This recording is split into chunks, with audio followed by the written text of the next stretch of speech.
to talk about a concept called the motivational triad that might help you, client, when you feel like you're stuck in something, to help you understand why you're feeling stuck.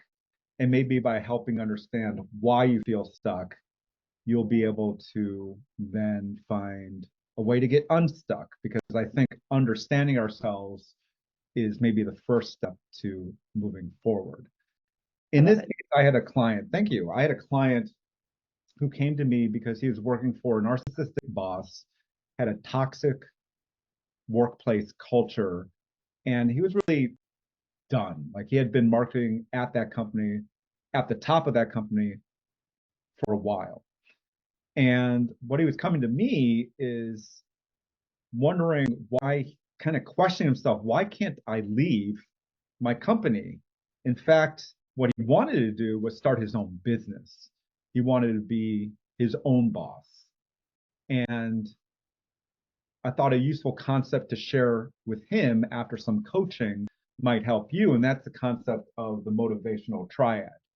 In this case, the motivational triad is humans tend to want to seek pleasure, reduce pain, and reduce energy. And a great example before I come back to my client is crustables. Have you heard of crustables, Kari? I have. Okay, for those maybe who haven't heard about crustables, they're frozen peanut butter and jelly sandwiches in which someone has lovingly taken off the crust. So you can just open it up once it's thawed and eat it. So how does that fit the motivational triad? You don't need to take the energy to make your own peanut butter and jelly sandwiches and take off the crust. I guess it reduces the pain. The pain and energy maybe are a little bit more in parallel here. The pain of taking off the crust, you have to actually take a little knife, and that's not that it's painful, but it is cumbersome, right? One extra step, right? Yeah, exactly. One extra step. And then you're increasing the pleasure, I guess, simply because it's ready to eat. It's convenience food. So this is how marketers market to humans because they understand how the motivational triad works. So how does it apply in my client's case? At least two legs make the most sense here is energy. It takes energy to leave your company, to find, in many cases, either a new job or, my client's case, to start your own business. That takes work. Also, now how does staying at a place in which there's a toxic boss, a toxic work environment, how does that decrease your pain?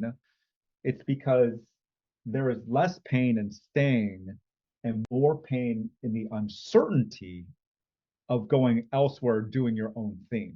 It takes more pain to change your situation.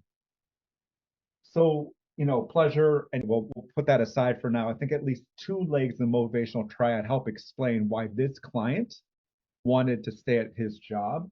And I'm hoping, Kari, that people out there who are stuck, not only in their jobs, but in relationships, maybe even on a project, why they can't move forward, will look at the motivational triad and hopefully understand themselves that this is just what human nature wants them to do. Right. I think you said it so great, because the thing is, once we have an understanding of why we're stuck, instead of taking it from like a moral failing or a character flaw on our part, which is what we tend to do as humans, we turn inward and criticize ourselves, then we don't take action. And what we're actually looking for is to come to a point where we can feel like we can take the action that we want to take. And so if we can understand that maybe we're evolutionarily wired a certain way, it's a human thing for us to want to seek pleasure, avoid pain, and conserve energy, then we can then take those take that awareness and say, okay, no wonder why I feel frozen. But actually what I want is this other opportunity. And that might require me to obviously put forth extra energy.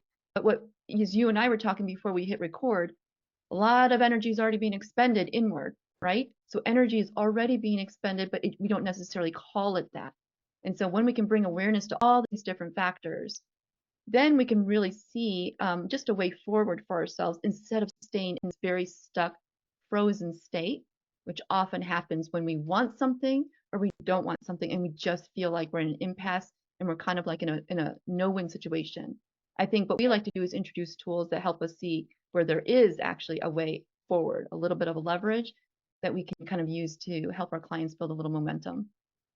Yeah, and just to put a point on it, what you said, I really like that understanding our motivation helps understand us.